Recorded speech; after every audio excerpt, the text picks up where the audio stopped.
We don't have such. So there has been no organized regime of law for intra-Africa trade. So that is possibly why it is low. And we have not tried to really market each other. I know we have free movement of people, but I don't know whether we have free movement of goods. Try carrying your goods across to Togo and see the problems you will face. So part of it is also where I don't understand is some hostility. But so this free trade agreement we just signed on to Africa, many African countries, will probably go a long way in solving that problem over time. That is what I expect will happen. What is the position of the legal profession in Nigeria on globalization of legal services vis-a-vis the free trade zone? Nigeria has not endorsed, at least the MBA, to the best of my knowledge, have not endorsed globalization to the extent that we open up our borders to other lawyers from other jurisdictions to just come in and practice. The rules and law to qualify you to practice in Nigeria still remains the same. Having said that, we do know that in terms of transactions, a lot of big ticket transactions, a lot of advances of monies from international banks to sponsor projects in Nigeria, it's usually handled by law firms based in Europe or America because they fund these projects. Also in new areas of law that Nigeria opened up to power in recent times.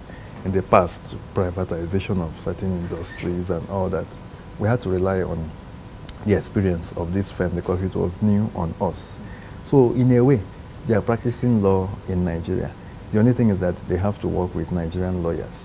But the problem is that we get the pittance of legal fees involved. They get the big money transactions. At the end of the day, he who blows the piper dictates the tune. So that's what happens. So in a way, there's globalization.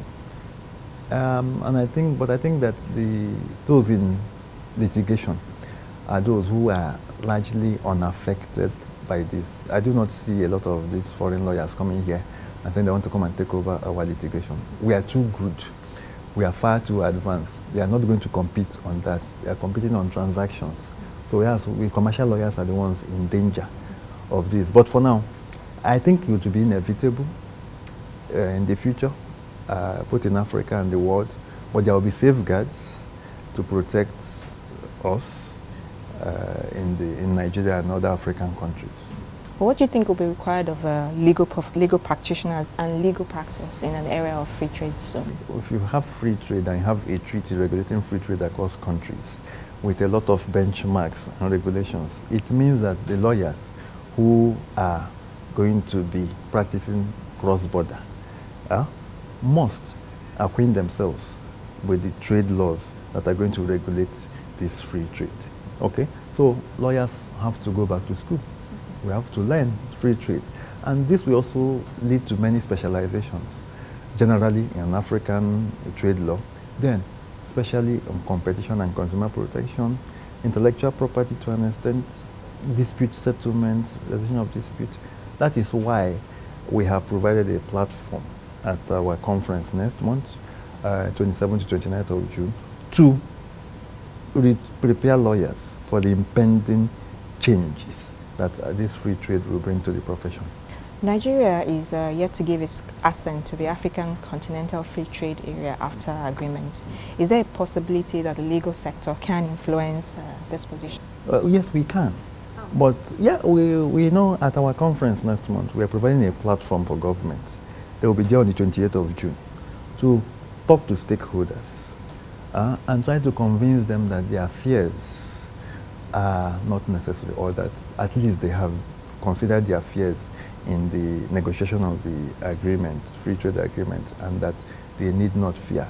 So UNECA will come, United Nations Economic Commission for Africa will be there to show from studies carried out that there's a net benefit to most African countries, not just Nigeria, when they endorse free trade.